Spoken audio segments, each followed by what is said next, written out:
Assalamualaikum. In today's lecture, we are going to study about the microstructural evolution of equilibrium cooling and non-equilibrium cooling.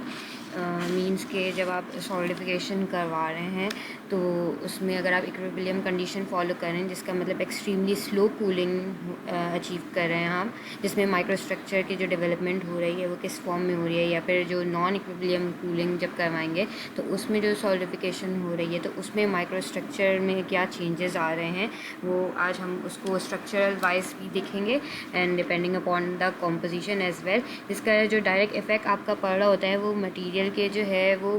Mechanical properties पे भी पड़ता है, और जो microstructure में जो चेंजेस आ रहे हैं वो भी फिर आपका डिपेंड कर रहा है कि आपके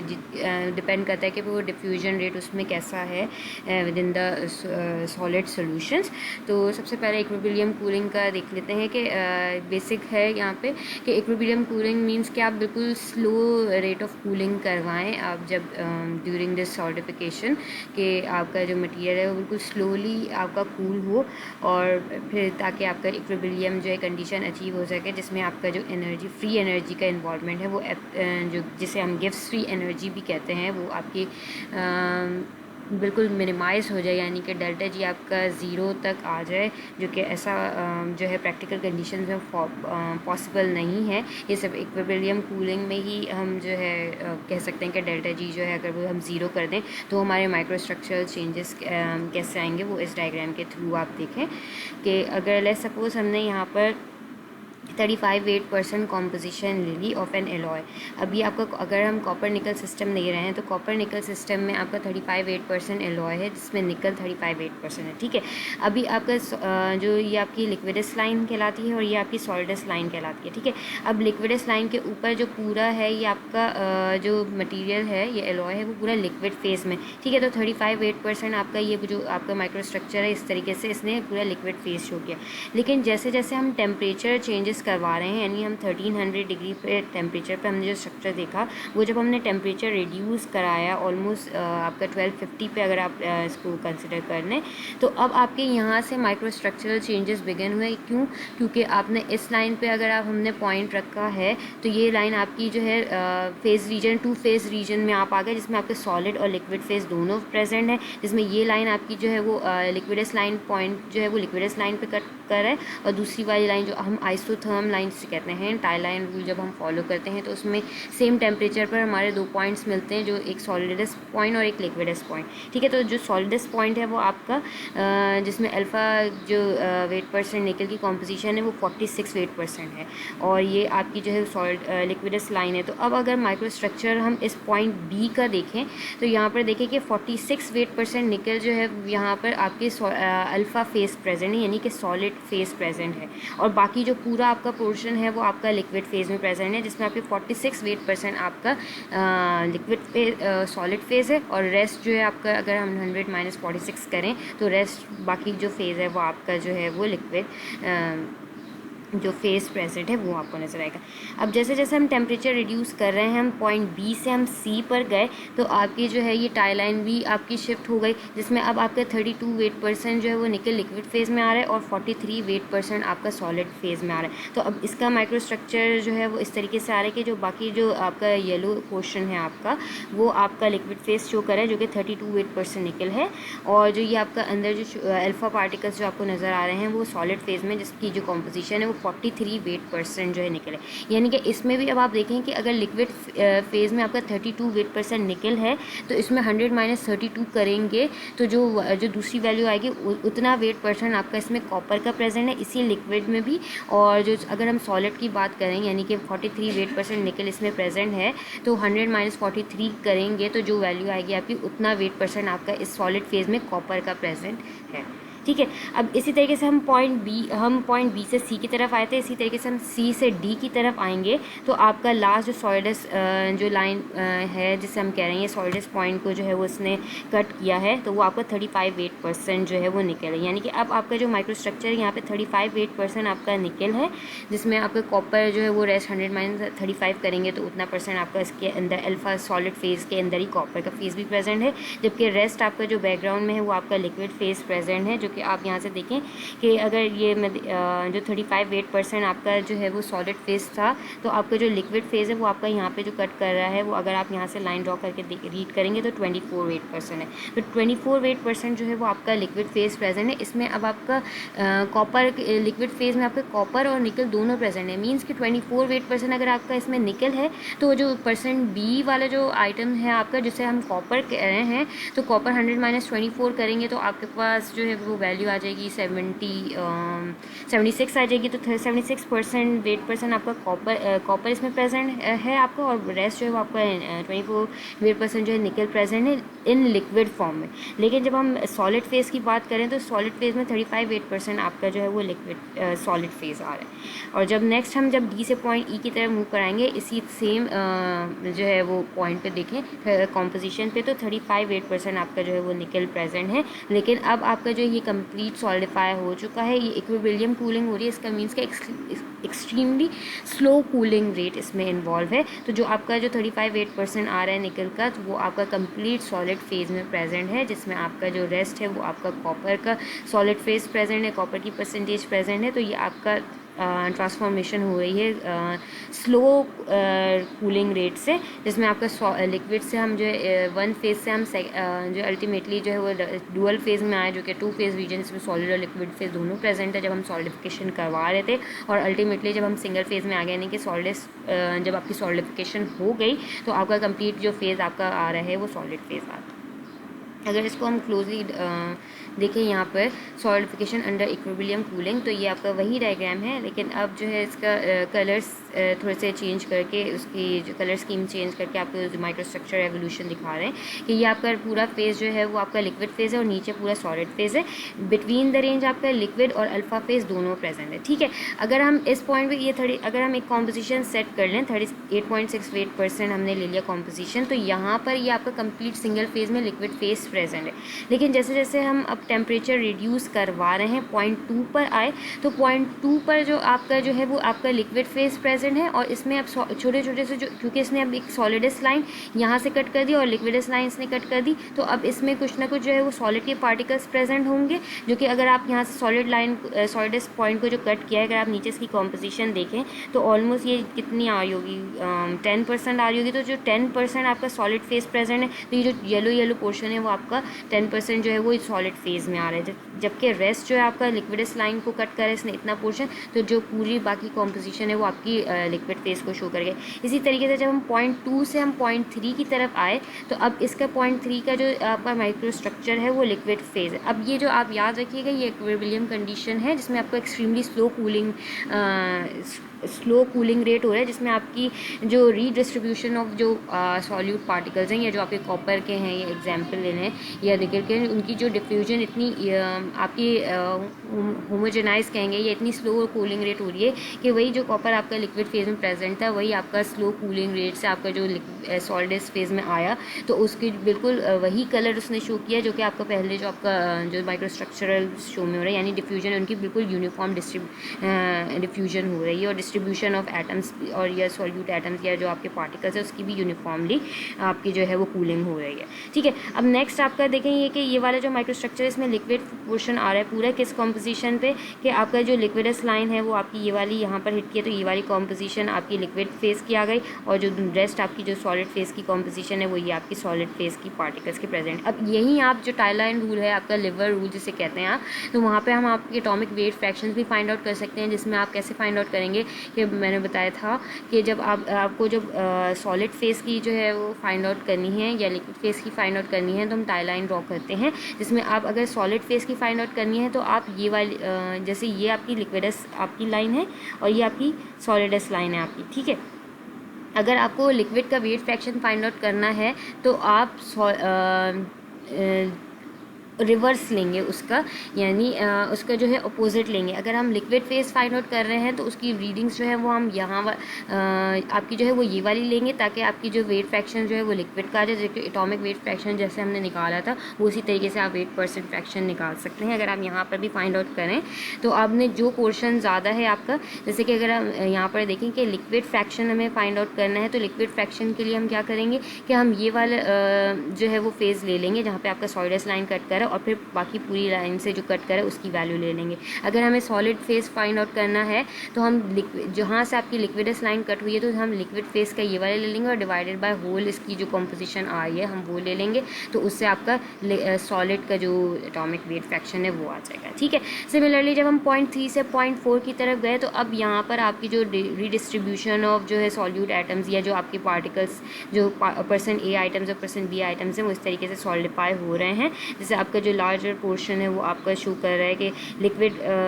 जो सॉलिड फेज प्रेजेंट सॉलिड की कॉम्पोजिशन है वो आपकी ऑलमोस्ट जो है वो जा रही है 30 तक पहुँच गई है, तो ये आपकी 30 वेट फ्रैक्शन जो है वो आपके सॉलिडस फेज प्रेजेंट है। और जबकि आपका जो लिक्विडस फेज प्रेजेंट है वो आपका ज़्यादा है क्योंकि आपके बैकग्राउंड में आपकी लिक्विड फेज जो है वो प्रेजेंट है आपके, तो ये ब्लू जो एरिया है वो आपका लिक्विड एरिया है। जैसे जैसे हम इसको कूलिंग करवाते रहेंगे तो 0.4 से हम जब हम 0.5 पर गए तो आपका कंप्लीट सॉलिडिफिकेशन हो गई, यानी कि हम सिंगल फेज रीजन में आ गए। तो वहाँ आपकी ग्रेन बाउंड्रीज आपको नज़र आई जिसमें आपकी डिस्ट्रीब्यूशन ऑफ एटम्स या मॉलिक्यूल या डिफ्यूजन आपकी ऐसी कि जब सॉलिडिफाई हुआ तो वो आपकी एक पर्टिकुलर न्यूक्लिएशन साइट्स जहाँ जहाँ जैसे बेगन होंगी वहीं वहीं आपके ग्रेन्स जो हैं वो सॉलिडिफाई होंगे, तो आपकी इससे जो फेज रीजन्स हैं वो विजिबल हो जाएंगे आपकी ग्रेन बाउंड्रीज की वजह से।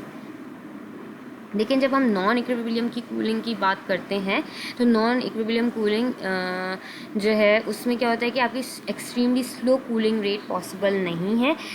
जो कि non equilibrium cooling condition achieve होती है जिसमें आपका जो है टेम्परेचर जैसे जैसे टेम्परेचर आप जो है वो रिड्यूस करवा रहे हैं तो आपकी जो है रीएडजस्टमेंट या डिफ्यूजन की वजह से जो कॉम्पोजिशन चेंज हो रही है वो आपकी डायग्राम में शो होगी। यानी कि आपके निकल के हैं या कॉपर के जो आपके एलिमेंट है वो डिफ्यूजन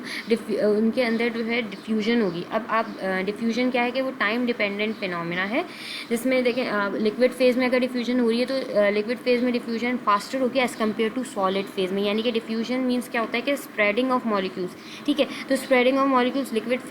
फेज में ज़्यादा होते हैं as compare to solid phase में। तो जैसे जैसे हम जो है वो कूलिंग करवाएंगे आपकी नॉन इक्विलिब्रियम कंडीशन में तो वो जो आपके जो पार्टिकल्स हैं वो लिक्विड फेज में है वो आपके सॉलिडिफाई होने की कोशिश करेंगे या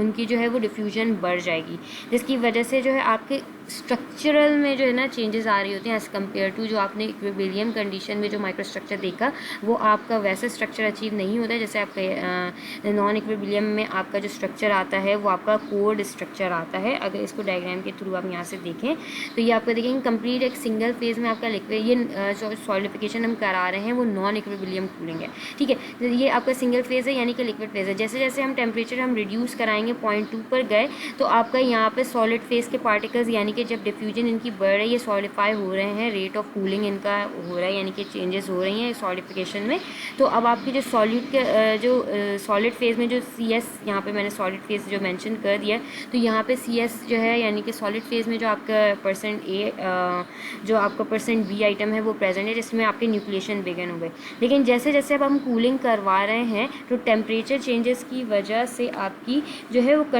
वेरिएशन आ रही है कॉम्पोजिशन में भी और माइक्रो स्ट्रक्चर में भी। अब ये आपका डिपेंड कर रहा है, अब आपका जो स्टेज 2 में जो आपका माइक्रो स्ट्रक्चर बना था ना उसको इतना टाइम ही नहीं मिला कि वो वही उसको कंटिन्यूस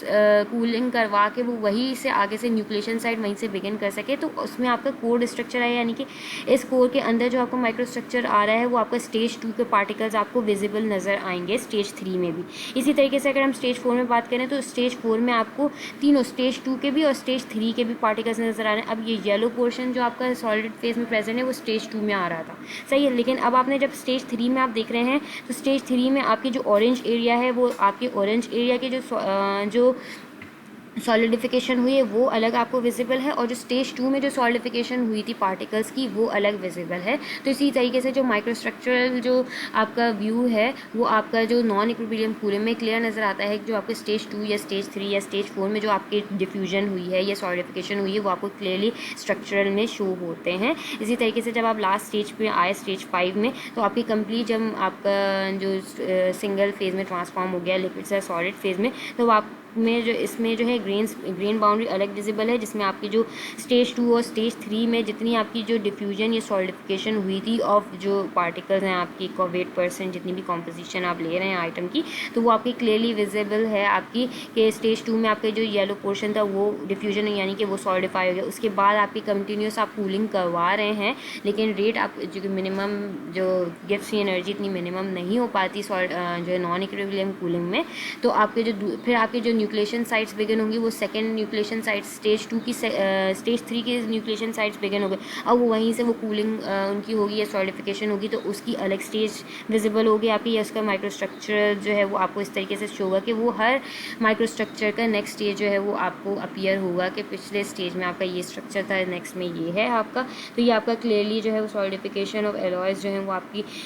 जब आप करवा रहे होते हैं तो आपको इसमें माइक्रोस्ट्रक्चर में आपका जो अचीव होता है वो कोड स्ट्रक्चर अचीव होता है जब हम नॉन इक्विलिब्रियम कंडीशन में जाते हैं। जैसे कि आप यहाँ पर देख लें कि डिफरेंस है दोनों डायग्राम में, इक्विलिब्रियम कूलिंग में भी और नॉन इक्विलिब्रियम में। इक्विलिब्रियम में आपका एक्सट्रीमली स्लो कूलिंग रेट है, जिसकी वजह से जो यहाँ पे आपके पार्टिकल्स थे सॉलिड पार्टिकल्स थे यानी सॉलिड फेज के, वही जो आपका कूलिंग रेट है वो स्लो है। अब कूलिंग रेट स्लो होने की वजह से यही आपका जैसे जैसे टेम्परेचर रिड्यूस करेंगे न्यूक्लिएशन साइट्स यहीं से आपकी कंटिन्यू करेंगी, और आपका यही चीज़ आपकी जो है वो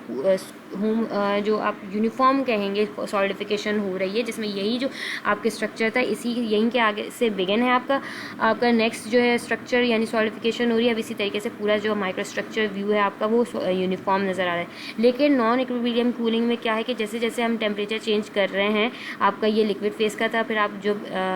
लिक्विडस लाइन को आपने कट किया तो अब आपने इसमें वेरिएशन आ गया, क्योंकि आपने आपकी जो दो फेज रीजन है जिसमें सॉलिड फेज और लिक्विड फेज दोनों प्रेजेंट है। अब इसका जो सॉलिड फेज की जो है 46 वेट परसेंट आपका जो सॉलिड फेज आया है वो ये रहा, और लिक्विड फेज 35 वेट परसेंट है। जैसे जैसे हम स्टेज बी से हम स्टेज सी में गए, तो स्टेज सी में देखें आप कि आपने एक टाई लाइन जो आपकी इसकी ड्रॉ हुई है, जिसमें आपका 42 वेट परसेंट निकल आपका सॉलिड फेज में है और 29 वेट परसेंट आपका लिक्विड फेज में प्रेजेंट। अब आप यहाँ पर देखें तो 46 वेट परसेंट जो स्टेज 2 में बी में आ रहा था वो भी आपका विजिबल है, और जो स्टेज 3 में आपका 40 जो आपका यहाँ पे कॉम्पोजिशन देखेंगे आप इसकी, तो आप जब इसकी कॉम्पोजिशन यहाँ से ड्रॉ कर रहे हैं 46 वेट परसेंट जो आपका जो बी फेज में 46 वेट परसेंट जो आपका सॉलिड पार्टिकल्स था वो भी आपके पास क्लियर है, और आपके पास जो सी स्टेज में आपका जो वेट परसेंट आपका जो सॉलिड फेज है वो भी इसमें क्लियर नज़र आएगा, और वेराज के उसमें जो 29 वेट परसेंट लिखे है वो आपका बैकग्राउंड में नज़र आ रहा है। इसी तरीके से जब हम स्टेज सी से हम स्टेज डी में गए तो यहाँ पर भी आपके माइक्रोस्ट्रक्चर में आपके दोनों यानी लिक्विड फेज तो आपका पीछे बैकग्राउंड में प्रेजेंट है। अब आपका स्टेज 2B और C के दोनों के आपके जो लिक्विड की जो अल्फा फेजेस हैं वो आपके क्लियरली विजिबल है, और जो D फेज में आपका 38 वेट आपका जो आ रहा है 35 वेट परसेंट जो आपका निकल है वो भी आपका यहाँ पे प्रेजेंट है। ठीक है, तो इसी तरीके से आपका यहाँ पे नॉन इक्विलिब्रियम कूलिंग में जो है कोड स्ट्रक्चर अचीव होता है। अब इसी यहाँ पर आप देख लें कि जो स्ट्रक्चर अचीव हो रहे हैं आपके इक्विलिब्रियम और नॉन इक्विलिब्रियम में। कॉपर निकल का केस है जो आपका, अगर ये आपका इक्विलिब्रियम स्ट्रक्चर देखें जिसमें आपका एक्सट्रीमली स्लो कूलिंग रेट है, तो इसमें 46 वेट परसेंट निकल है, जिसमें यूनिफॉर्म कूलिंग की वजह से, ये स्लो कूलिंग रेट की वजह से आपका पूरा स्ट्रक्चर जो है वो यूनिफॉर्म आया 35 वेट परसेंट पे। ठीक है, लेकिन अगर हम नॉन इक्विलिब्रियम कूलिंग कंडीशन की बात करें तो यहाँ पर जो फर्स्ट आपका जो सॉलिडिफाई हुआ था निकल वेट परसेंट वो 46 वेट परसेंट था। ठीक है, अब जैसे जो फर्स्ट वेट परसेंट पे जो सॉलिडिफाई हुआ वो 46 वेट परसेंट था, और जो लास्ट आपकी जो सॉलिडिफिकेशन कंप्लीट हुई वो 35 वेट परसेंट पे हुई, तो उसका स्ट्रक्चर अलग से आपका जो सरफेस पे आ रहा है वो आपका जो लास्ट स्ट्रक्चर जो सॉलिडिफाई हुआ वो 35 वेट परसेंट निकल का है। इसी तरीके से वो डिफरेंट जो स्टेजेस हैं वो उसकी स्टेजेस भी आपके विजिबल हैं, जिससे आपका जो है वो कोर स्ट्रक्चर अचीव हो रहा है। अब ये दोनों जो इक्विलिब्रियम और नॉन इक्विलिब्रियम की जो स्ट्रक्चर्स है वो दोनों इस तरीके से यहाँ पर ये शो कर रहे हैं कि आपका जो ग्रीन पोर्शन है वो आपका लिक्विड पोर्शन है, और जो ब्लू एरिया है वो आपका सॉलिड एरिया है। सही है, जो अब जो सॉलिड एरिया है वो आपका यूनिफॉर्म जो कूलिंग होगी यानी कि इक्विलिब्रियम कंडीशन में, तो आपका ब्लू एरिया है आपका इक्विलिब्रियम कंडीशन में। लेकिन अगर हम कोड स्ट्रक्चर की बात करें तो यही कोड स्ट्रक्चर आपका सॉलिड फेज में जो है वो आपका इस तरीके से बन रहा होता है, लेकिन आपका जो है ये कोड स्ट्रक्चर आपका नॉन इक्विलिब्रियम कंडीशन में होता है, जो आप जिसमें आपके सारे स्टेजेस में जो आपकी डिफ्यूजन हुई है वो भी आपकी क्लियरली विजिबल होती है। नेक्स्ट आपका है मैकेनिकल प्रॉपर्टीज़, यानी कि कॉपर निकल सिस्टम का अगर हम देखें मैकेनिकल प्रॉपर्टीज़ के जो है वो इफेक्ट पड़ रहा होता है आपका, जिसमें आपकी टेंसाइल स्ट्रेंथ और कॉम्पोजिशन में देखें तो जैसे जैसे अगर हम कॉपर और निकल की बात करें, हमने वाई एक्सिस पे टेंसाइल स्ट्रेंथ ले ली और एक्स एक्सिस पे हमने कॉम्पोजिशन ले ली, तो अब आप देखेंगे प्योर कॉपर की या प्योर जो है वो निकल की जो टेंसाइल स्ट्रेंथ है वो कम है एज़ कम्पेयर टू जब आपने उनको दोनों को मिक्सचर उनका ले लिया या उनके सॉलिड सोल्यूशन फॉर्म हो गया तो उसकी जो टेंसाइल स्ट्रेंथ है वो बढ़ गई, यानी कि जिससे आपकी हार्डनेस और स्ट्रेंथ दोनों अचीव हो रही है अगर आपके दो कॉम्पोजिशन, या क्योंकि हम कहते हैं ना कि जब भी आप एलॉयज़ की बात करते हैं तो एलॉयज़ की जो वो मैकेनिकल प्रॉपर्टी वो ज़्यादा है as compare to pure metal के, या स्ट्रेंथ या हार्डनेस ज़्यादा है as compare to pure metal या प्योर जो आपका मटेरियल ले रहे हैं आप, जिसमें अच्छा अगर हम डक्टिलिटी की बात करें तो डक्टिलिटी की जब भी बात करते हैं तो हम दो चीज़ों की बात करते हैं, या परसेंट इलोंगेशन और परसेंट रिडक्शन की। तो यहाँ पर इन्होंने परसेंट इलोंगेशन और कॉम्पोजिशन की वेरिएशन दिखा है कि अच्छा अब टेंसाइल स्ट्रेंथ और डक्टिलिटी का इन्वर्स रिलेशन है, यानी कि अगर टेंसाइल स्ट्रेंथ ज़्यादा होगी किसी भी चीज़ की तो उसकी डक्टिलिटी अल्टीमेटली लो हो जाएगी, या अगर किसी चीज़ की डक्टिलिटी कम है तो उसकी टेंसाइल स्ट्रेंथ का मतलब है कि वो ज़्यादा है। अगर आप यहाँ पर देखें तो प्योर कॉपर या प्योर निकल की जो डक्टिलिटी है वो ज़्यादा है, ठीक है, और डक्टिलिटी उसकी ज़्यादा है तो इसका मतलब है कि उनकी टेंसाइल स्ट्रेंथ कम है, सही है। और अगर हम टेंसाइल स्ट्रेंथ बढ़ा रहे हैं इसका मतलब है कि उसकी डक्टिलिटी जो है वो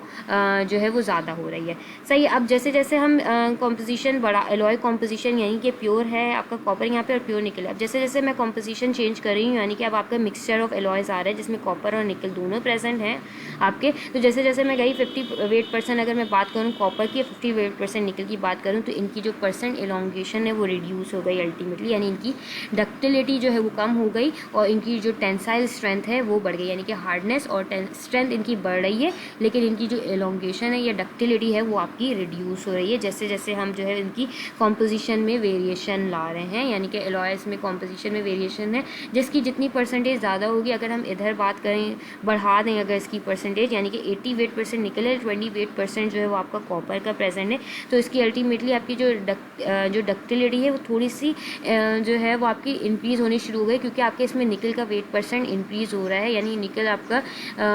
निकल जो है वो मोर डक्टिलिटी शो कर रहा है क्योंकि इसमें माइनर जो क्वांटिटी में वो आपका कॉपर प्रेजेंट है। जैसे जैसे हम निकल की परसेंटेज बढ़ाते जाएंगे आपकी जो है डक्टिलिटी रेशियो भी उसका इंक्रीज़ होता रहेगा और उसकी जो टेंसाइल स्ट्रेंथ है वो आपकी फिर रिड्यूस होनी शुरू हो जाएगी।